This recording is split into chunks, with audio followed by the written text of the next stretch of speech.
Whatever it is, it's not right on the teleprompter. I don't know what that is. I've never seen that. I can't read it. There's no words on it. I can't do it. We'll do it live. We'll do it live. Do it live.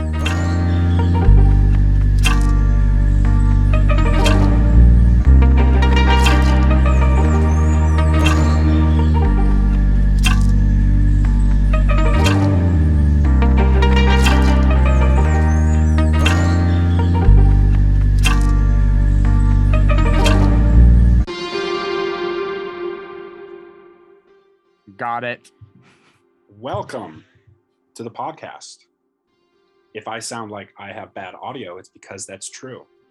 My name is Aleksei Pavlov. I am here joined with co-hosts Michael Penn and Grace Pavlov. We are here by Zoom. Grace is in New York City. I am back in Ohio, and Michael Penn is in Central Virginia. That is where we are all from. Well, at the moment. With that being said, the topic of conversation today is one that is long overdue. Michael, you, not recently, but roughly, would you say a year ago, it was about a year ago. It was about a year ago, you reached 100,000 subscribers on YouTube, and you proposed your audience to ask questions. We are going to read some of them tonight, because we're doing this at 8 p.m. But I guess... And we're going to each answer them. And we're going to each answer them. We're going to each put our own. We're going to have three answers to every question. 3 answers to every question. Yes. It's going to be great. I'm very much looking forward to it. With that being said, but before we get into the nitty gritty, I guess I just wanted to ask everybody, how was your holiday? Michael, Grace and I were together. So let's start with you. Oh, my holiday was good. So I went and visited my wife's family in Florida. They live at like a retirement community. So it was super exciting when we went swimming and stuff. I did do a collaboration with a chess YouTube channel while I was down there. So we like Zoomed and played some chess games. And then I taught him some math tricks. And it turns out that I'm very, very, very bad at chess. Which was intimidating for me because, being like a math professor or whatever, people expect you to be just like really smart and good at stuff like that without trying, but you're not. And I was not good at that. So anyway, it was a fun experience, and I've been playing chess a little bit since. Would you mind cluing us in on who you played chess with, what channel or... Oh, good question. It was this guy named Nelson who has the channel Chess Vibes. So he's pretty big channel, like 80,000 subscribers, and gets quite a few views per video. And I think he has really good chess content, really good place to learn how to play chess. Maybe we'll try to have him on the podcast later. That is definitely an idea that I would love to entertain, because I started, well, I didn't start. I was watching clips of a movie with Tobey Maguire in it because he's just in the lexicon nowadays. I'm not going to say why, because there's no spoiler alert. There's no spoiler. Yeah. Well, I mean, reel it in, Alec. To be completely fair, though, this has been known for months and months and months. So, and to be honest, the spoiler. The spoiler embargoes have been lifted, so go see the movie if you haven't. It's a great movie, Spider-Man No Way Home. Go see it. I mean, you're really slow at editing these things, so that's going to be real old news once this thing is out. No, that's true. I'm gonna really get to editing this, honestly. Or you're gonna ruin something because I need to distract myself nowadays. Grace, tell us about your holiday. Turns out that my classes actually begin the 24th of January, not the 10th. So my holiday at home is being extended for another week, which is kind of nice. Have more time to really just chill and hang out, not feel stressed to see everybody in 2 weeks. But no, our holiday together was really nice. It was our first, we're going to get personal. It was our first holiday with our parents being separated. So that was bound to be interesting. And, it could have gone a lot worse. Was everyone in the same room? Like But yeah, everyone was in the same room, and it was Oh, really wow. good. It was, Just for anyone that doesn't know the situation, we are all related, and they are brother and sister. oh Yeah, I don't know if we. Well, I mean, we kind of disclose. I mean, Grace has the we same also have the last same name as me, last so maybe name. people put Oh, two and that's two together. true. Yeah. Yeah. But Well, anyway. anyway, But yeah, yeah, like so exactly what holidays going Grace. good. Yeah, exactly what Grace said. It was a pretty neat holiday, to be honest. We obviously got to see Spider-Man, and to give people more context, that was a really great present for me because Grace refuses to see movies with family.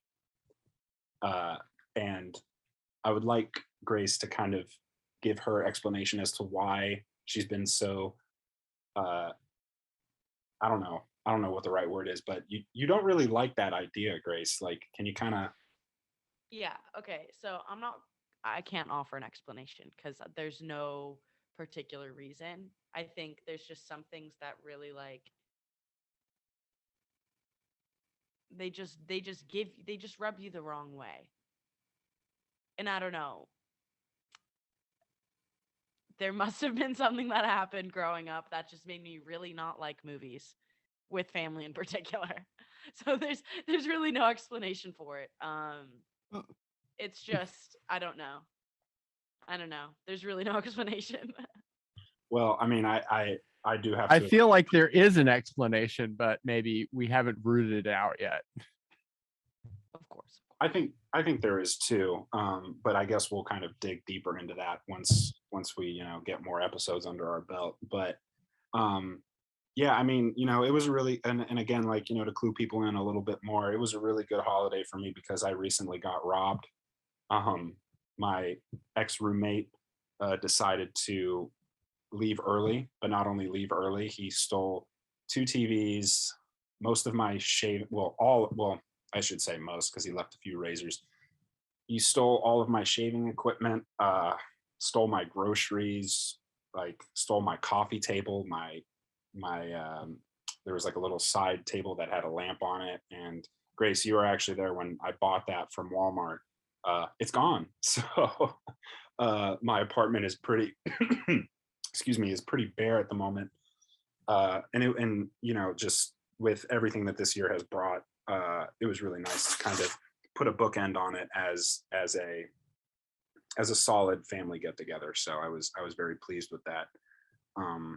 But yeah, so if we're all kind of done, chatting about our holidays and what's been up with us, why don't we just dive into what we came here to talk about, and that is money. Yeah. So Right. So a little backstory here is that I have this math YouTube channel.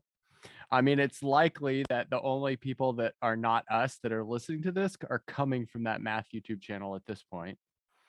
And when I reached 100,000 subscribers, which was like a year ago, I promised to make a Q&A video, and I got a lot of questions, but I just never made the video because I'm lazy and worthless.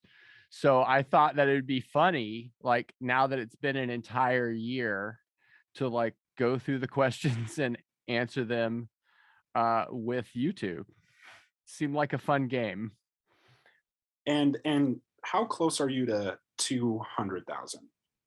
Let's check. I'll check right now. I am at 197,304. So pretty close. So you might have to do Yeah, maybe I'll try to do something for 200K, or maybe I'll just not make a big deal about it.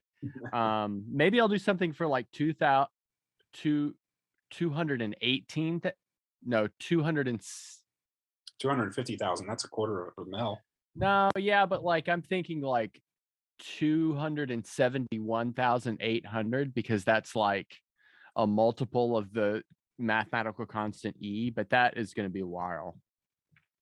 So I don't know if I'll do anything for 200K. Maybe not. Well, I mean, yeah. it's pretty impressive. But with that being said, Grace, let's get to the questions here. First question comes from Good Place to Stop. Okay, so I'm going to put some backstory into some of these questions as we do it, if appropriate. So this guy is an absolute legend. I don't know who it is.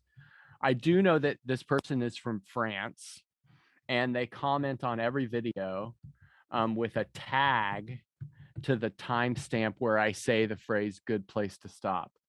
And anyway, they've been just like a subscriber and a supporter for a really, really long time. So their question is always at the top, and we've got to take these questions very serious, and then we can be real jokey about the other ones. All right, sounds good. So let's answer all of them each. So the first question is, what other languages do you speak? And I do not speak any other languages because I don't know. I didn't learn any other languages. I grew up in the South, in Arkansas, in the United States. And it's not to say that you can't grow up in Arkansas or the Southern United States and learn other languages, but it's not as there's not as clear of a path towards being bilingual growing up in that area of the world as there is, like, say, other places in North America, like Canada or something, or definitely the rest of the world. So unfortunately, I don't speak any other languages. What about you guys? I don't speak any languages fluently. We have a little guest here, my dog. He's been scratching at the door, so I'm just gonna have him on my lap.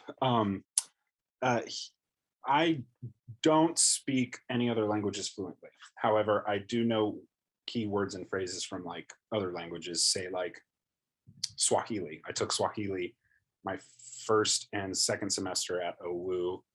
And so I know like greetings like Hujambo, Sijambo, Abariza Asubui, Njema. That's basically like hello, how are you? I'm good. Mimi Ninatoka, New York. I'm from New York. That kind of deal. I know like a little bit of Mandarin, like wo huisho itianar zhongwen, which I believe is I speak a little bit of Chinese, Mandarin Chinese. You say all these things with great confidence, so I feel like you would be very good at speaking another language because you have like authority with the pronunciation. I do have to agree that I think, part of my talent at least is when I hear someone like a native speak it, I do a really good job of adopting their pronunciations and stuff. So like with Russian, right? Ya не говорю по-русски. Like that's another sentence that I know in Russian, which is literally I don't speak Russian. So it's like there's like other like keywords and phrases like Nostrolia, Dobry dien, dobry вечер, which is good morning, good evening. Or I think I may have mistaken the two, but yeah, like I don't know, like languages kind of perplex me. I do recall in a couple football games, I said a few words in Russian, and sometimes when you're playing football, American football, I should say,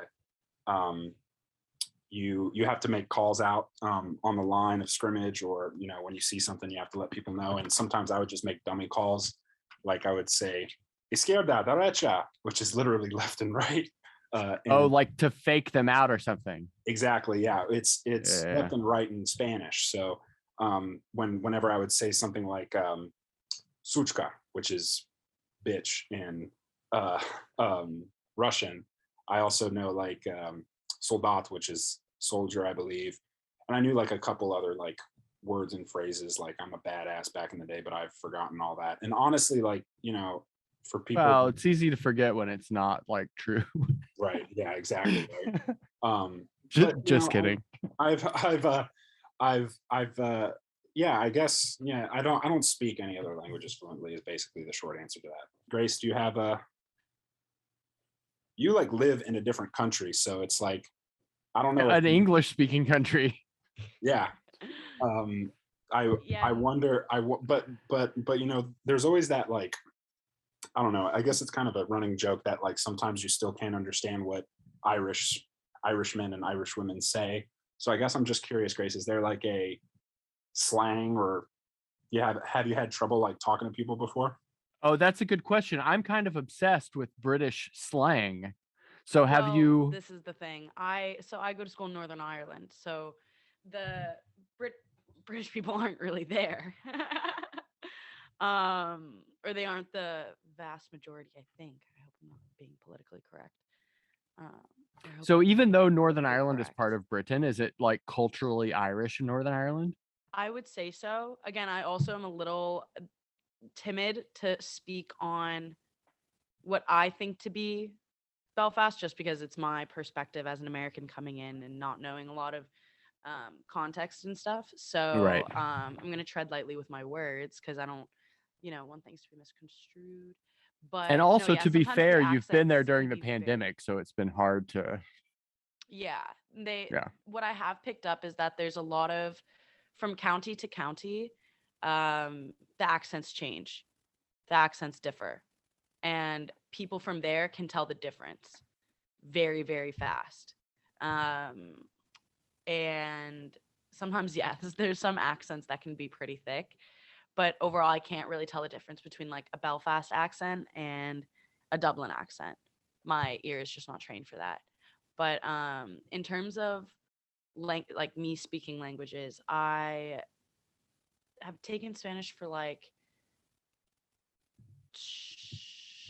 5 years. Um, but 4 of those were in middle school, so it wasn't too much. That was just all of Spanish 1, and then I did Spanish 2 my freshman year of high school.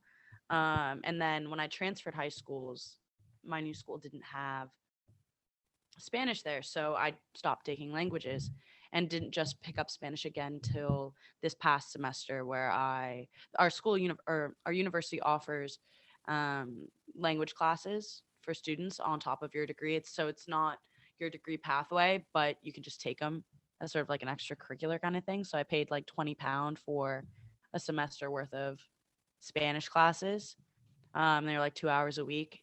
I wouldn't say that like my Spanish is very good. It was definitely a refresher from, because I retook Spanish 2 again because it had been so long since I'd taken Spanish 2 in high school. So, I'm try to build up those muscles again. And so, are they teaching Spain Spanish? And What he said that he was like bringing in different the professor said that he was like bringing in like different things from like different Spanish speaking countries. okay, But every time, like when we went to Guatemala, Alec, when we were kids, um we knew very basic Spanish, right? Like say gracias at the end of a meal, like to whoever served you, right? Like, you know, adios, hola, like that kind of stuff. Um, but the way that you pronounce that in Spain is gracias. So there's Mhm. a C, there's a TH with that C. And all of the time he would do the th, Right. he would have the th instead of the s. So I was a little confused. And I also know that because when I was learning Spanish in middle school, I remember my teacher really being like, Spain is the only place that uses vosotros, so we're not going to learn vosotros. We're not going to learn that formal. We're not going to like worry too much about the formal, because that is only done in Spain. Now, maybe Yeah, she was wrong. I don't know, but I remember that from my Spanish class as well.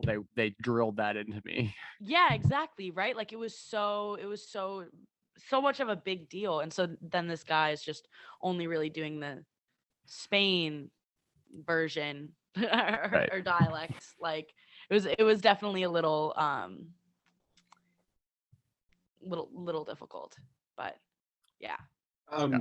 But you bring up a good point, Grace, because I mean, we learned. I mean, we did. I guess most of our education in New York, depending on who you talk to. I guess Grace, you could probably attest to that. But when I was living in the city with mom and dad and with you, I took that job at Blank Fitness just down the street at Washington, and well, it was right under the Washington Bridge, George Washington Bridge.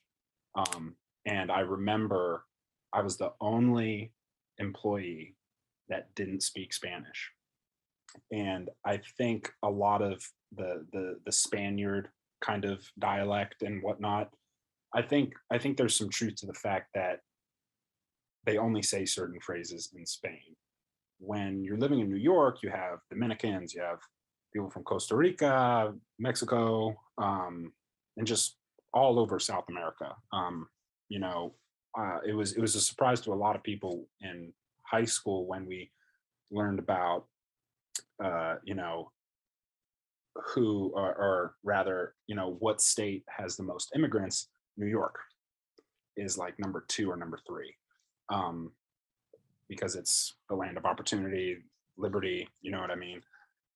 So there's a melting pot of Hispanic culture that doesn't use certain words or phrases. You know what I mean? So it's very I think there's some truth to the vosotros part of it, right? I think there's more to it than that also, but yeah, I mean, New York City, Washington Heights in particular, I mean, there's a whole bunch of Spanish speakers. So you kind of have to pick up on a lot of things. Another thing that Yeah, but then you have a different also in Washington Heights, like Dominican Spanish, which is also, it's different. very different from other. I And then remember- probably like Washington Heights Spanish is a thing, right? Like, Maybe. you know, once it kind of settles into that neighborhood, I bet it has its own feel. Yeah. Well, I mean, yeah, you have speakers that do like they'll say a sentence in English and then they'll say like 3 more sentences in Spanish. Not like that they don't want people to like listen in on their conversation or like like dumb Americans like me. It just rolls off the tongue for them. Mm-hmm. So there is a little bit of that, you know, I guess back and forth of using English. But that actually reminded me, there was a guy that I went to wrestling camp with at West Point who was, I believe, Dominican. I don't want to assume, but he was a Spanish speaker, and he was a big dude, kicked my ass. But he said that he pronounced Espanol. So there's no S. And he said that was a normal thing where he's from. And I can't recall where he's definitely from like the New York City area, but I'm not quite sure exactly where this was like 10 years ago. So I'm not even sure like if I'm doing this story justice, but I do remember that was like a topic of conversation between everybody. Like there were other Spanish speakers there that were like, what are you talking about? That's wrong. You know what I mean? But like, yeah, there was just a whole bunch of that. So I guess we can go to oh, wow, look at all those questions. Yeah. So we won't do all of them. Maybe we'll do the second one because I think maybe people could be of interest in this and maybe you would have something to say, Alec. So the second question from Good Place to Stop is, do you play video games? And if so, which ones? Can I go first? So I know it's your channel, but I'm going to let you guys talk about video games for the rest of this part because I don't play video games. Yeah. I would say the only one that I would do would be on the Xbox 360, and it would be Madden 25. That is about as elevated as I can get. Doesn't even. So I So have a Nintendo Switch and I play games with my kids sometimes, but very sporadically. So if a game comes out that I'm really psyched about, I'll play it, but then like I'll go for months and months and months without playing. So I was really psyched on Zelda Breath of the Wild and I played through it twice. And then I haven't really played anything since that. But I'll probably play the sequel when it comes out through a couple of times because I'm really into that kind of thing. Like Breath of the Wild, that is a game that I want to play so bad, but I don't have the system for it, sadly. Blame Nintendo for that. I blame Nintendo for a lot of things. But yeah, like I guess this is like right up my alley, Before I had my TV stolen, I did play, like I play video games mostly every day. I started with a GameCube and then I moved to an Xbox. Then I became a PlayStation fanboy, and to this day I'm still a PlayStation fanboy. But one of the games that I was playing a lot of was Ghost Recon. It I started. I played the first Ghost Recon game that I ever played was Ghost Recon. Oh, it was one of the. Oh, it was one of the first ones to get ported from PC to console, and I remember. Excuse me. I remember it being so difficult because it was so tactical. You control all of your squad mates. You can take actual control of each individual squad mate if you so desire.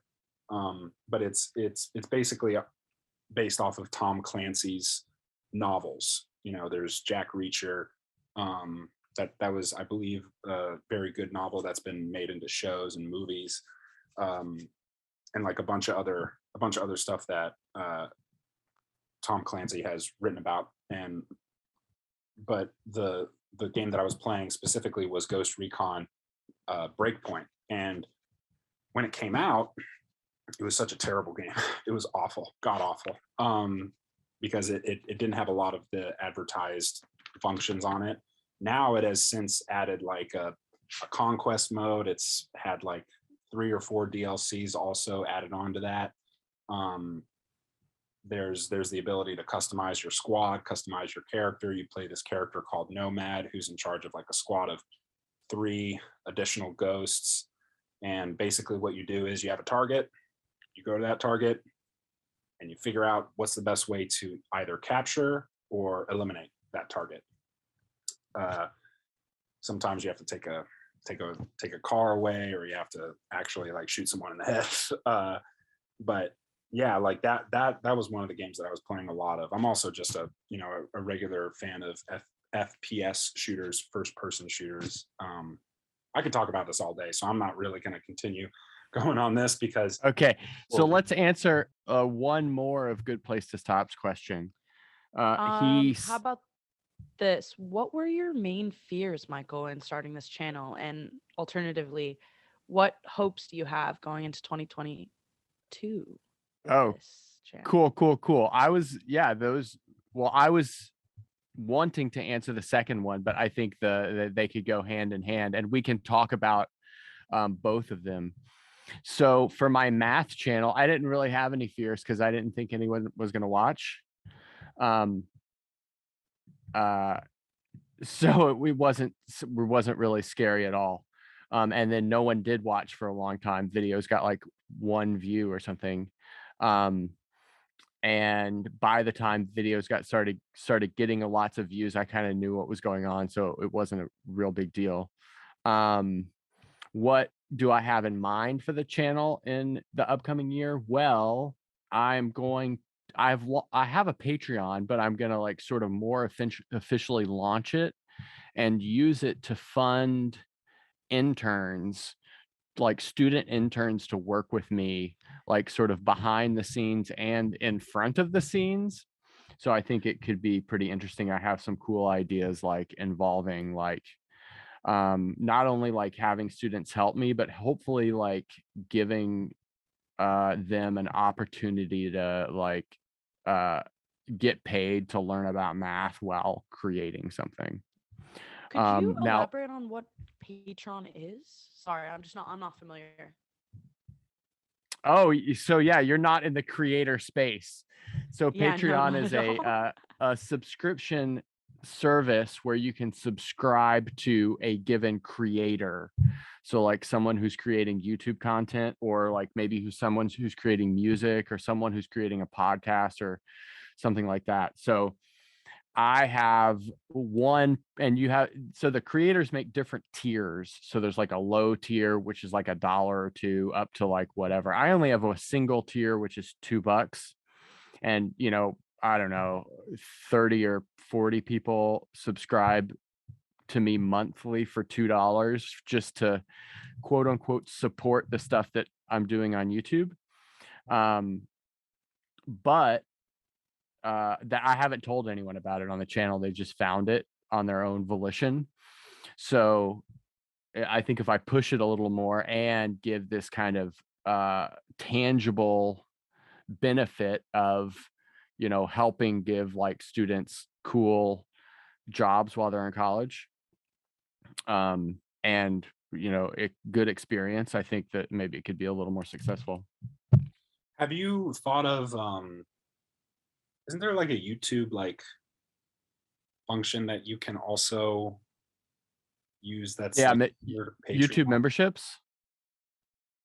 Yeah, I don't know. Like when I was like, look, I know some people do both, but it just seemed like kind of heinous to keep up with both. I don't do anything on the Patreon. Like I don't interact with anyone over there right now. That's actually going to be part of their job, is to interact with people on the Patreon and to set up a Discord.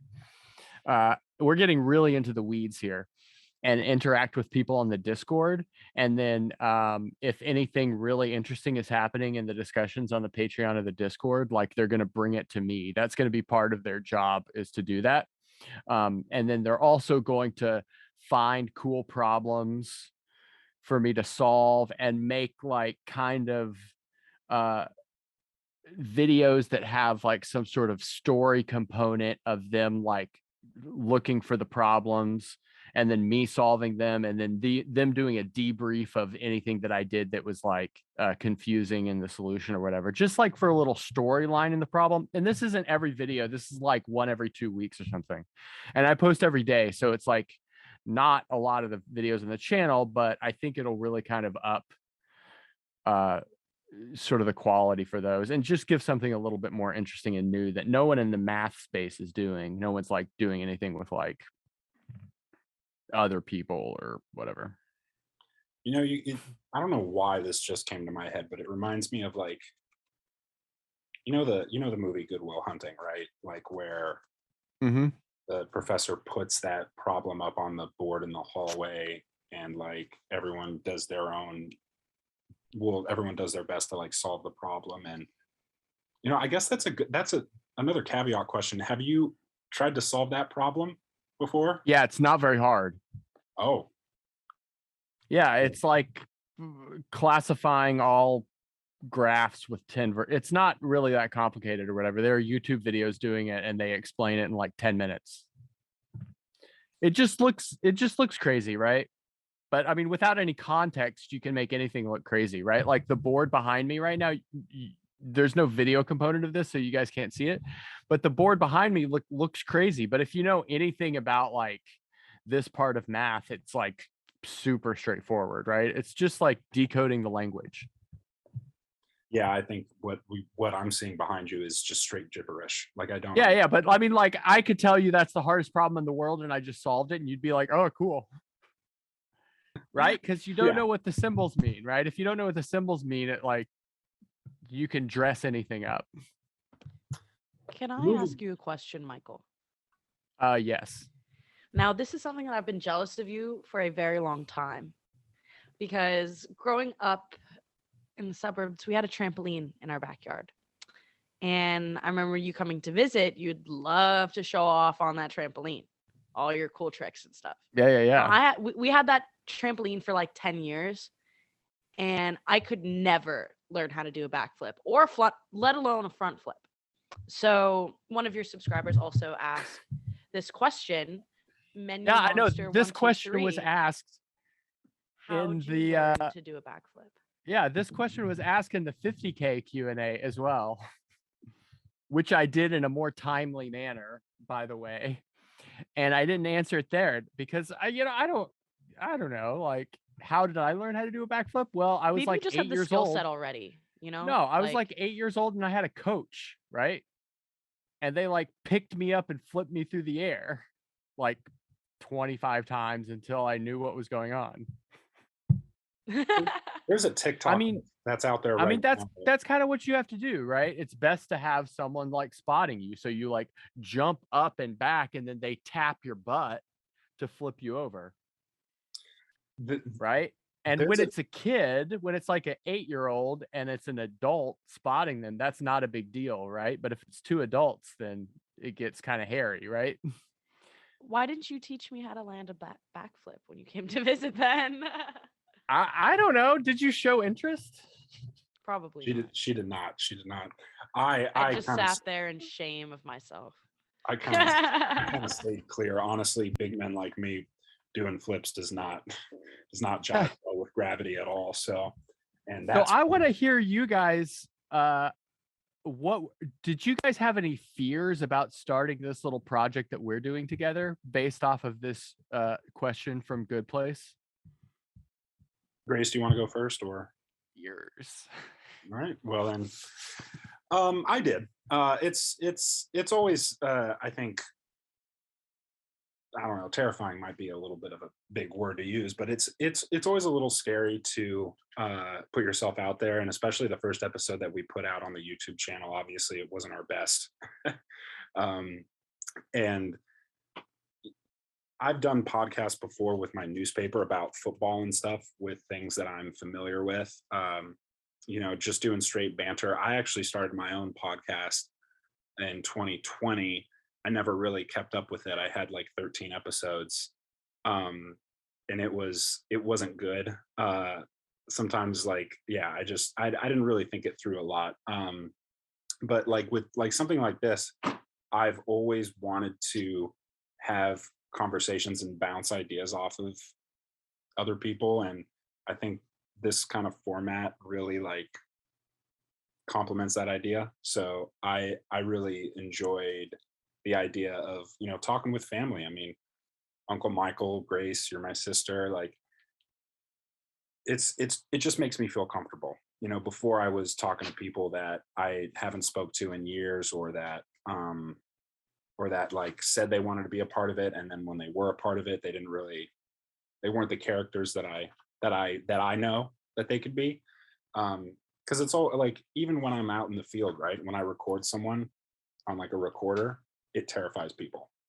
Like it terrifies people like to no end. Even when I tell them this audio isn't going anywhere, but I am going to use this for the story that I'm writing. So it's like, I don't know.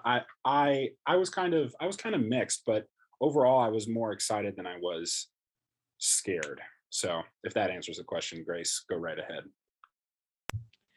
Yeah, I definitely had fears as well. I think they definitely spiked when I listened to that first podcast. No, I don't, as like a kid, I've made like YouTube videos and stuff with like friends, and they were very aimless and all of that.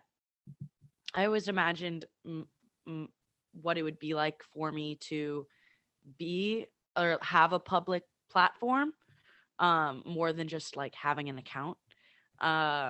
And it's definitely something I'm a little weary of, because I don't just, normal things, getting hate and all that, but just being perceived in the way that is contextual, I don't know, is very unlikely. So it just makes me a little nervous, and you know me, Michael, and Alec are sitting here on a Zoom, so we're making eye contact throughout this whole thing, and talking amongst us three, but this is for who knows how many thousands of people, so definitely just a fear of like what my online identity is going to turn into now, because I just have personal accounts that I post my own stuff on, but actually having to verbalize that and have it recorded and published is a whole different ball game to me. So I totally get why some of the people Alec tried to report definitely would feel a little uncomfortable having a, because words can come back and bite you in the booty, especially in like this, I don't know, this whole cancel culture thing is like, I don't know. Yeah, I mean, these are reasonable. Yeah, all of this, this is the first time I've ever done anything where I'm not talking about math, right? Which is, talking about math is pretty innocuous. I mean, I can't get into any trouble, right? So, but I don't know that I'm really that worried, just because I don't have any like hot takes that would get me into hot water. Like, Yeah, I think it's just like I don't know what I'm doing. Like I'm just trying. I'm trying to keep it as simple in my mind as possible. Like I'm just talking with Alec and Michael, but then yeah, no, replaying it back, I think it that should be the feels vibe. weird.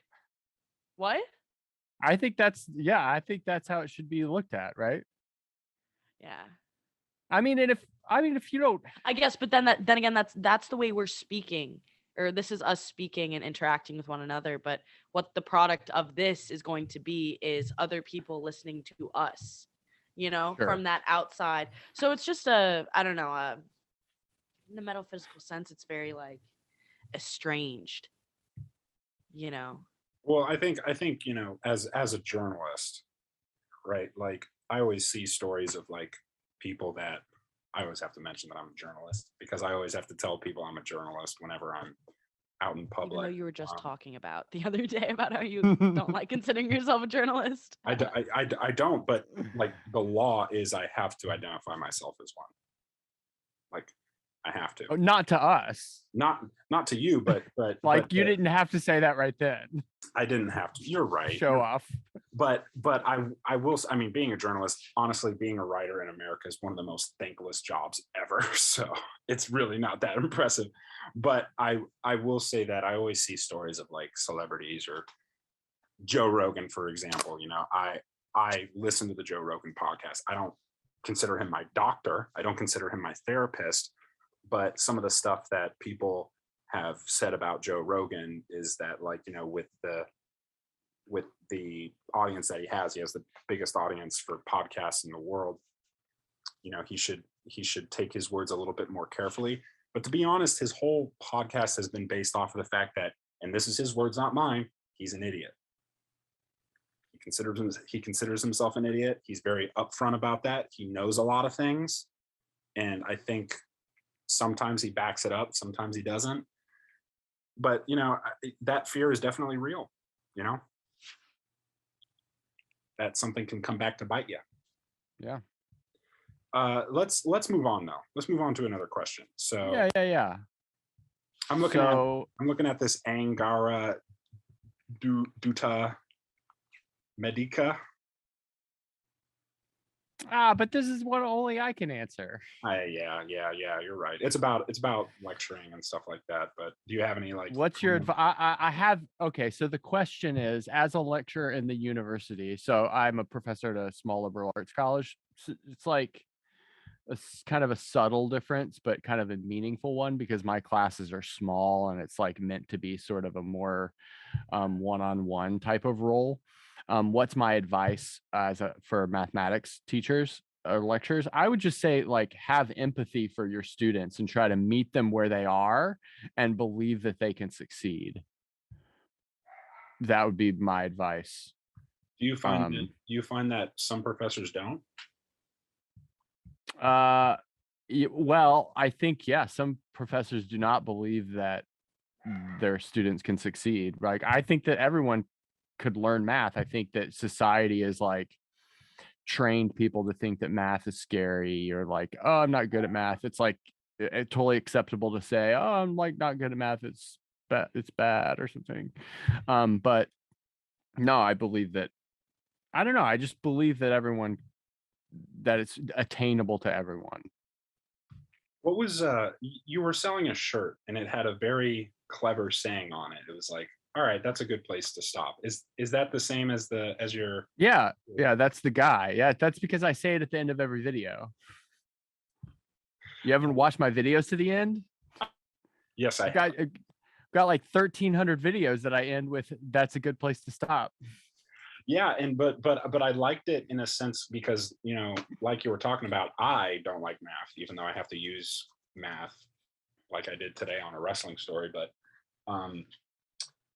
like I always catch myself whenever I was doing like math assignments, I would always be like, all right, that's enough for me, Well, okay, so everyone thinks that I was like a super genius. Like I was thinking about saying this at the end of every video to like create a meme worthy thing, which I did create this kind of crazy meme, right? I've sold like 500 of those damn t-shirts.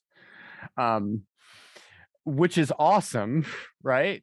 But really, I've just been to a lot of math conferences, and more often than not, people finish their talks with like, oh, here's my last result, and I guess we'll stop right here, or something very similar to what I'm saying. So like, I don't even think I came up with it. I'm pretty sure that I had heard like a mathematician say it at the end of a research talk. That is pretty funny. I mean, I've never had a math teacher. I never really had a math professor in college. No, yeah, I've never had a math professor in college. Yeah, But it's a different breed it is a different breed. of But person. Michael, why don't you sift through the next question for all of us? Yeah. Okay, so here's a question. It's about math, but I think it's like it'll be an interesting question about math for someone like me to answer it, and you guys to answer. And that is from Sanget Singh. And the question is math discovered or invented? So in other words, are mathematical concepts like discovered, like they exist in the ether, or are they invented by man, Very humankind? philosophical question, right up. Yeah, my no, alley. Grace, I think that this is great for you. Yeah. Well, I would say, well, I don't really have a argument for it, but I do know that what became of maths was was a product of philosophy. Um, so now that begs the question: is philosophy also invented or discovered? Because philosophy led to math being discovered or being invented. So I don't This know. makes my head hurt. I'm gonna ponder on this for a little bit more. Michael, do you have any thoughts? So I've thought about this question in the past, and when you're in grad school, you discuss things like this, in your office or whatever, because you think you're super smart. But I always think that math is discovered. And first of all, I don't have a strong feeling one way or the other, but I'll give you two reasons. The first of which is that mathematical discoveries, not so much anymore, but historically, were developed in disparate cultures. Like mathematical discoveries happened in disparate cultures that had no contact with each other. Like, so for example, like lots of nice results in number theory were discovered by people in Europe, and they were also discovered by people in the Middle East, like in the golden age of the Middle East or whatever, like I guess it was like around 1000 or whatever, when that was like the hub of the intellectual world. And then another example would be like the Pythagorean theorem, which there were Pythagorean triples like in Babylon, but the Pythagorean theorem was also proven in China, and there was no communication between those areas either. So that's my first reason. And you would imagine that aliens on another planet would probably come up with a lot of the same mathematical ideas as well. My second reason is just like a more beautiful idea, and I just like it more. So I mean that, I just like to think that way more than it being invented. That's interesting, That's because valid. That's valid. Yeah. I want to go back to what you talked about with aliens, right? Like, because obviously my realistic view of aliens is that we won't be able to speak to them when it comes down to first contact, right? Or the fourth kind, as they say. The thing that I kind of want to ask that question again. I don't really know how to ask it in a clever way, but like, do you really believe that interstellar beings or aliens would have the same concepts of math and Yes, because there's only one concept of math. Well, yeah, Like- but there's also a lot of other maths that we don't know. Yeah, stuff that hasn't been discovered yet, but like Aliens might have discovered it though. yeah, Of sure, course. but like it's like a universal truth, right? well, yeah, I just wanted to ask it. I have something to say. I have something to say. Okay. Because for it to be a universal truth, right, it would need to be universal. So in any galaxy, right? But our math and our things that we know to be true, that are fact, like the crust of our Earth, Yeah, and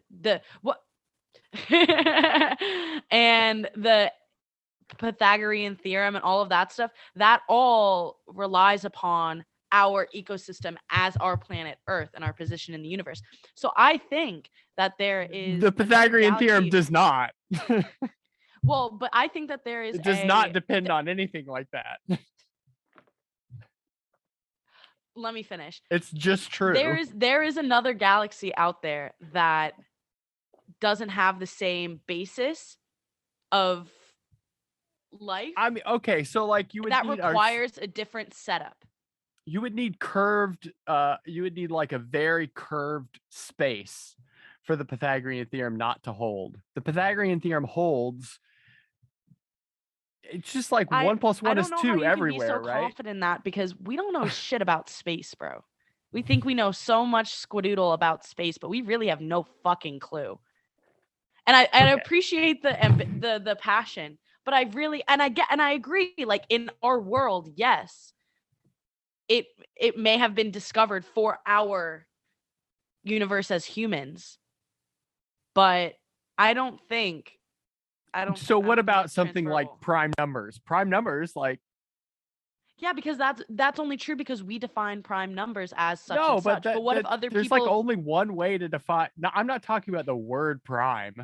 I'm not talking about the word prime. Yeah, I'm but that's talking how about the you have to concept. define the domain. You have to The define the domain. concept of a prime number being only divisible by itself in one. Like anyone who starts multiplying numbers is going to come up with the notion of a prime number very, very quickly. Like maybe like 100 years after a civilization multiplies numbers, they're going to come up with the idea of prime numbers like on their own, I think because that it's there just so exists natural. a civilization that doesn't give a fuck about numbers, or that has no basis on numbers. Yeah, I think they guarantee it. probably didn't get technologically advanced.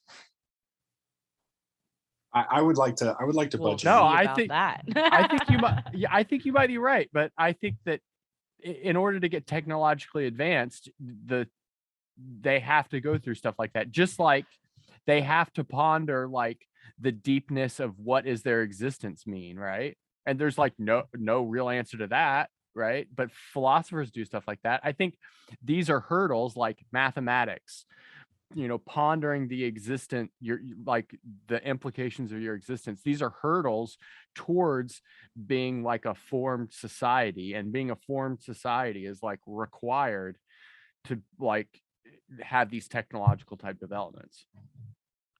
I would just like to budge in because I found that exchange very entertaining. But I also like the fact that, Grace, you're arguing with someone who has a doctorate in this. But with that's what we're here for. Exactly, that's what we're here for. We're here for different perspectives and whatnot. And I just wanted to throw that question out there because I did have a conversation similar in like high school or something where, I guess like the science that we view as science here wouldn't be the same science on like another planet. And I'm like, I feel like Grace wasn't done. Grace, are you done? Or I don't know. you're okay. But yeah, like, and to be honest, as you guys were discussing, I'm just worried what Alec is going to say is really like uninteresting. I think he just like hijacked our exchange. Anyway, I looked up brutality. I looked up the question, is math invented or discovered, on Google? Yeah, there's like a million articles. And there's a million articles. This one comes from sfu.ca. Is math discovered or invented? They say that mathematics is an intricate fusion of inventions and discoveries. Concepts are I was dead thinking that earlier when right after I like didn't know what I thought. Yeah, I mean that's the easy way out, right? I think it's both. And that's what I thought, and that's why I didn't say it. Because I thought that's a stupid like pick a side, But boom. Hey, look, so if we want to get very serious about this, like there are people whose like life's work is the philosophy of mathematics and thinking about questions like this. Yeah, And I'm gonna and take a my history of or philosophy of science next term. Oh, I'm very psyched to talk to you about that. And like the biggest reason why I cling to this discovered thing is that I think it's beautiful. Like I'm not a philosopher of mathematics, right? So I mean, you can like take everything I'm saying as bullshit. Um, but I really think it's beautiful. But these basic things that I really got heated about, like prime numbers and stuff, I really do think aliens would come up with those. Well, and they continue on to say like concepts are generally invented, even though all correct relations among the existed. I'm sorry. And even though all the correct relations among them existed before their discovery, humans still chose which ones to study. So, Yeah. Different things are interesting at different times during our history. So, sure. and right now, the most interesting math that people are doing is sports betting, at least from my world. I don't even know if that's math, but it's a hobby that I'm just not interested in really. But do we want to move on to a different question here? Yeah, let's do a different question. So let's do this question down here, which is, where is it?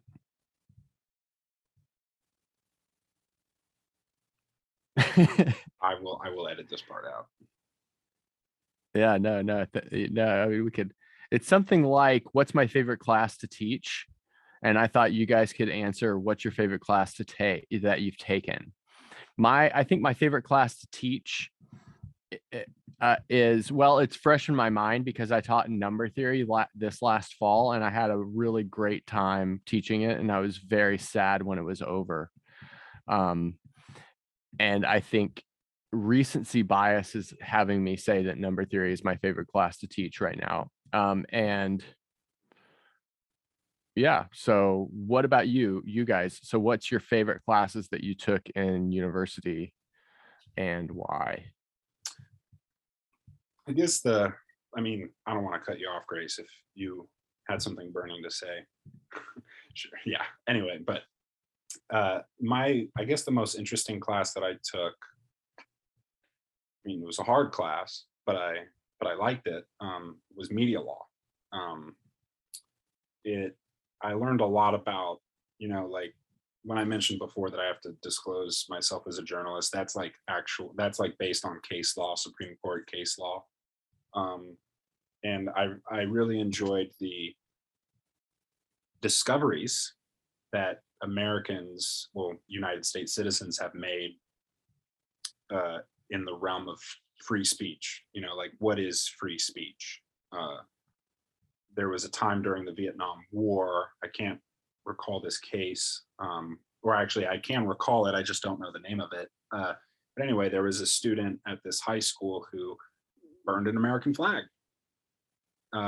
Didn't burn it inside, but just burned it outside of school property. But it was still within the realms or whatever. And this case got brought up to the Supreme Court. And basically, the Supreme Court ruled that, yeah, you can burn an American flag in protest. That is, while most, I wouldn't say most, I guess most here in this state that I live in would say that that is just evil and, inimical, and why would you do something like that?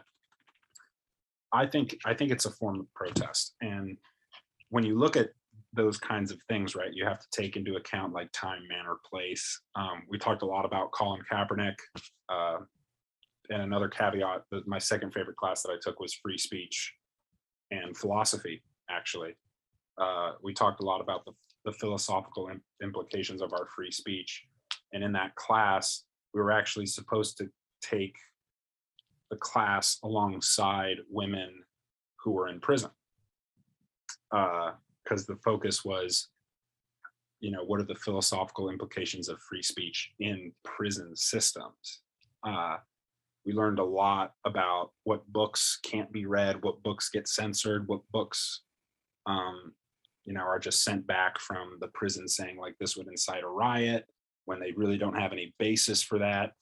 And anyway, the part that I really, really, really liked and thoroughly enjoyed most people wouldn't enjoy this, was I got to talk with men who were on, or I wouldn't say death row, but they were serving life sentences.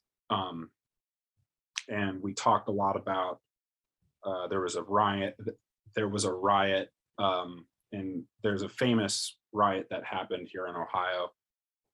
We talked to one of the guys that was a part of it, not like a part of the riot, but was a witness to it. So yeah, I mean, like a lot of my journalism classes were pretty interesting, but those two were probably the most intriguing to me. Interesting. What about you, Grace? Maybe your professors are listening. Give them a shout out. Yeah, I don't really have a particular favorite. Is that because they're all good or all bad? I can Careful. I can't answer that question.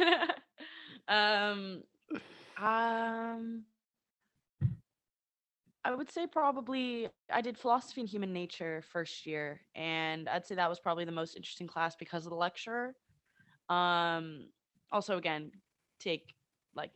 I've spent a year in university online during COVID. Right. You haven't had any time in Yeah. university in the normal years. Yeah, and I did have it kind of normal right this past term, but I did have one class that was online, so I wasn't covering all my bases, but yeah, I would say I took philosophy and human nature, and that was probably the most interesting because of the lecturer and the way he explained the topics and stuff.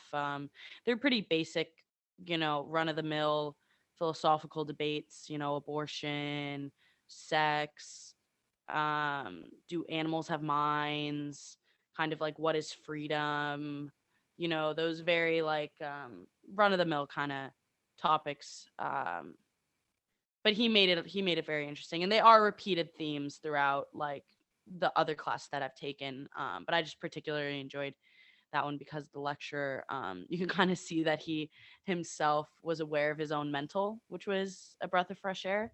It's like when you're thinking about when you're thinking about really deep topics and you're trying to go even deeper, you can sometimes feel a little crazy. And he sort of wore that on his sleeve, and I really appreciated that, and added a little bit of humor into some of the recorded lectures and stuff. So I'd say that was probably my favorite class I've taken in university so far. I'm looking forward to your philosophy of science class. Same, and it's going to be with him again. Oh, sick. It's going to be with the same That'll be lecturer. great. That's why I chose it. Well, it's going to be an intro to history of or philosophy of science. And then there's a philosophy of science in third year module that I can take. So Nice. It'll just be an intro this next term, sure. but I'm really excited. Yeah, that's cool. So I just want to make note of the time. How many more questions do you want to do, Michael? Let's do two more. Okay. Does that seem fine? Can we do like fast, like 3 sentences, Kat? Yeah. I think me and you are pretty good at that already. Alec. Okay. So here's a question. Literally cut it out. Didn't transfer. Okay, yeah. So you guys were behind some tabs, so I didn't see anything. So if I didn't study math, what would I have studied instead? I think I would have studied physics, which is the same. It's not really the same, but I was only interested in theoretical physics, so it is sort of the same. Maybe I did take some philosophy classes that I was very interested in. Oh, I almost majored in geology. So if I hadn't studied math, I probably would have studied geology. I was very interested in that. What about Alec? Wait, that would have been really fitting with you as a rock climber, Oh, I know. Yeah. That would have been a very like complementary field to be in for your enjoyment, Yeah, you're not wrong. But the thing is that geology is not very precise as far as the science goes. And math is really precise, and it's like just a lot cooler because of that. No shade. No shade. I'll keep this answer short. Either sports management or exercise science. Wow, that Do I was have to really explain why? It is very short. Yeah. I would say, oh boy, what would I study if I wasn't doing philosophy and politics? Well, you're going to like European university, so it's not like you had a year to take classes around and explore. So Yeah, no, not at all. you've I'd probably always been locked in. anthropology. I really wish I would have taken anthropology. Okay. And like adding in sociology. That I think I would have found that really interesting. I like the interdisciplinary aspect that those would bring. I was a little disappointed to find out that, even though I was fully aware that going to this university meant I would only be studying things pertaining to my major, I was kind of hoping for a little bit more just like spark or like just interesting, like out of the blue, like research. Because in high school, one of my AP US history teacher, Steve Lazar, if he's listening to this, he's a god. Not a literal god, but a god. He was studying at NYU to get his PhD, and he would always bring in like little fun facts. And so I really thought that like maybe like these professors would be a little bit more like adventurous with their fields, but they just weren't. I get the feeling, and this is like from a total outsider, that the kind of British education philosophy is just to like grind it out and try real hard. Oh my gosh, and like and it's all not Western really philosophy. not It's really all enjoy Western it. philosophy. Yeah. Like there's no like and I will give credit where credit is due. My professors have said at the beginning of terms that yes, we're only going to be talking about Western philosophers, and that is going to be dominated by white men. And it is just what's going to happen. Wish it could be a different way, but as far as Western philosophy goes, that's the way it is. But the thing is that Western philosophy isn't the only type of philosophy. Also, I have cut to next part of this conversation. I have 3 minutes left on this device. So. Oh, okay. Yeah. What do you mean? It's gonna. Do you not have a plug? It's gonna die. What? You don't have a plug? It's my dad's thing. I don't know. Okay. So here's a fun. Okay, so maybe we should wrap it up.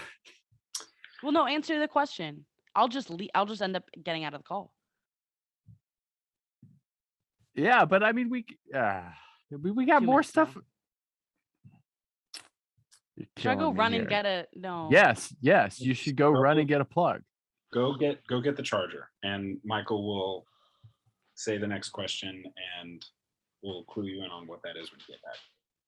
Okay, what do you think about this funny question? Like, are you a fan of BTS? Yes, I am, actually. Where are you from?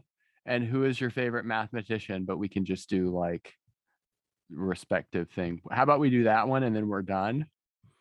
And then we do our last thing, which is the media suggestion.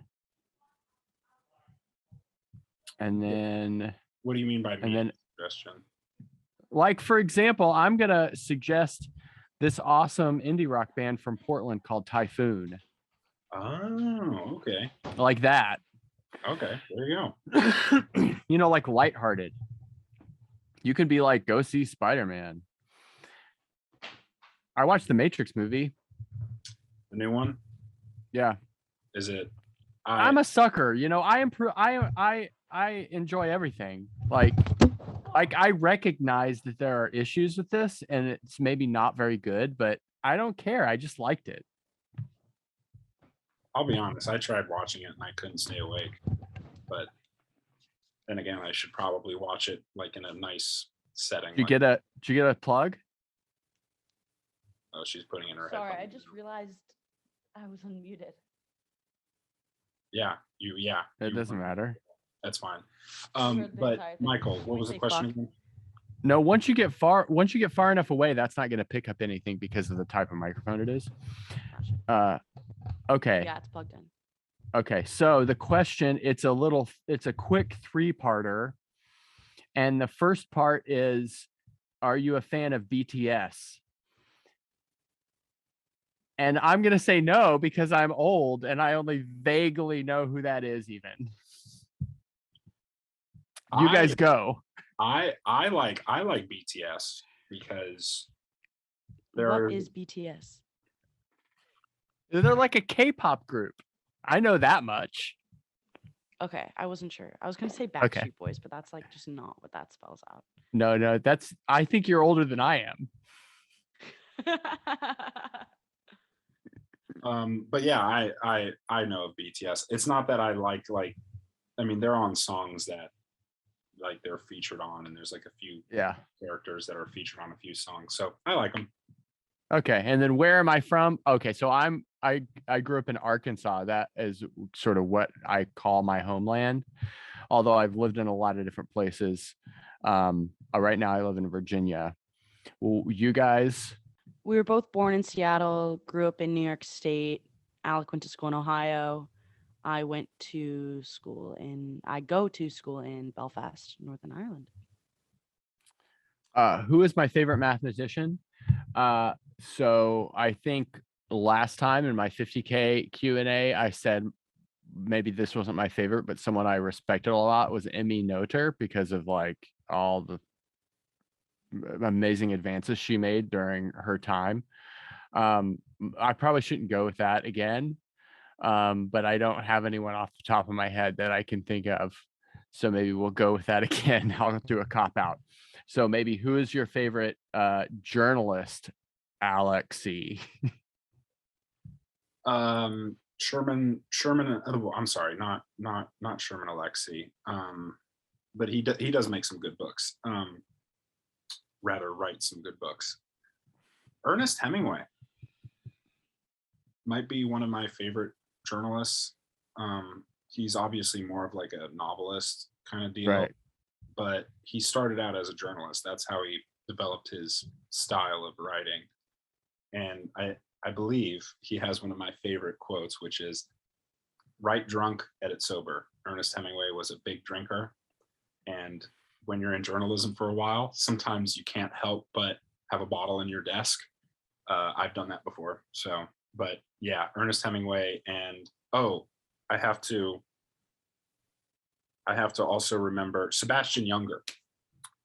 He wrote The Perfect Storm. He wrote the book The Perfect Storm. He also wrote a book that I have actually right beside me that I need to get back to reading. It's called War. What's it about?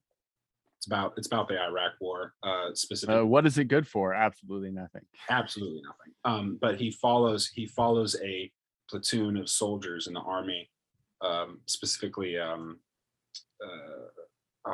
sorry, I can't remember right now. But not only did he write a book about his experience with them and the personalities that he met and the connections that they had together, he also produced a documentary called Restrepo and the Korengal, which are both, again, they follow the same exact platoon.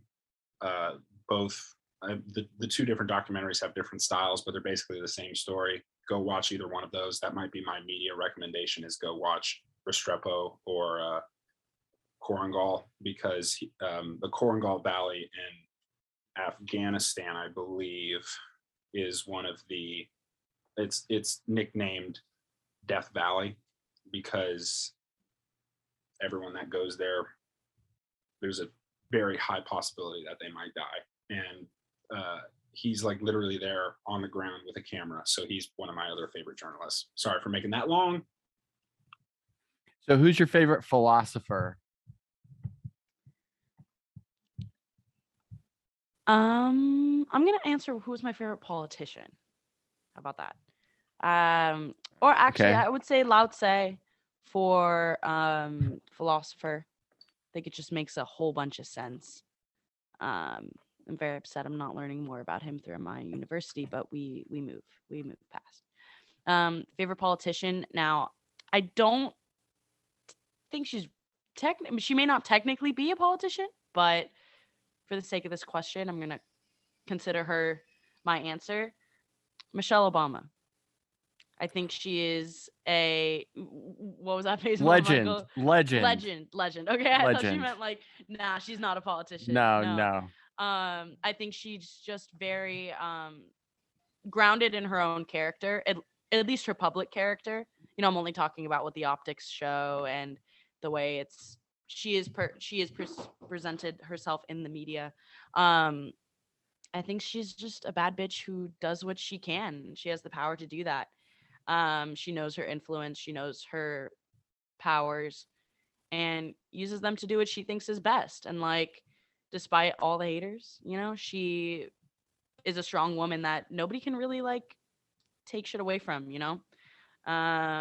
So yeah, I would say favorite quote unquote politician, Michelle Obama. Yeah. Too bad she wasn't convinced to run for president. Yeah, which is totally understandable though. Yeah. I mean, that's not our place to like really question her life choices or whatever. Yeah. But I mean, one can in dream. Another universe, it would. One definitely... can dream how cool it would have been, right? Yeah. Okay, so let. I was just gonna add that she has a really good book. Oh yeah. We listened to the audiobook on a road trip. It was really enlightening as to the her whole life. Okay, so I think that's good for our main topic. There are a bunch more questions, but I think we like went through kind of the high points. And now let's maybe end everything off with like just a light media recommendation from everyone. So I've been recommending this band that people check out. It's this indie rock band from Portland, Oregon called Typhoon.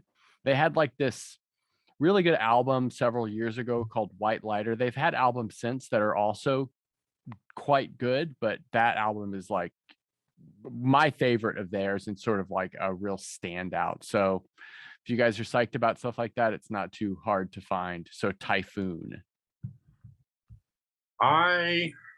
This is hard. I'm always consuming media. Well, I mean, I could say, I could mention the documentaries and Spider-Man, All the Live Long Day, but I want to go with something different. I would say listen to this band. I'm going to go with, similar topic, music.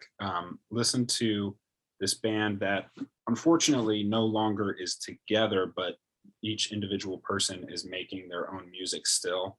The group is called Air. That's AER. It is this group actually filmed a music video in our hometown of New York, Croton-on-Hudson. They made this song called Songbird, and it features a lot of the people that Grace and I went to high school with, and it's very nostalgic for me, but at the same time they have this song called Floats My Boat, and it just relaxes me like right off the bat. They make really good music, so go take a listen. They're on Spotify, and I think they had like a couple million listeners still to this day. So I would suggest watching Living with Myself or Living with Yourself, because it's just very I like the premise of the show. There's only one season. Is basically Paul Rudd is a character who's a middle-aged dude, not doing so hot in life. His friend's doing really hot. This is all like first episode, like ground basis kind of stuff. The more interesting things are what happens later, but it's basically he ends up living with a clone of himself, and seeing how that plays out. Oh, Grace, you cut out. You went muted, dude. You went full muted, but you're mute. Yeah. I don't think she can hear us. Oh. Oh, I hear something. Yeah, I just unplugged it. Hello? Yeah, I can hear you now. Fuck, did you not hear anything I just said? He was living with a clone of himself. I watched the show. It's really funny.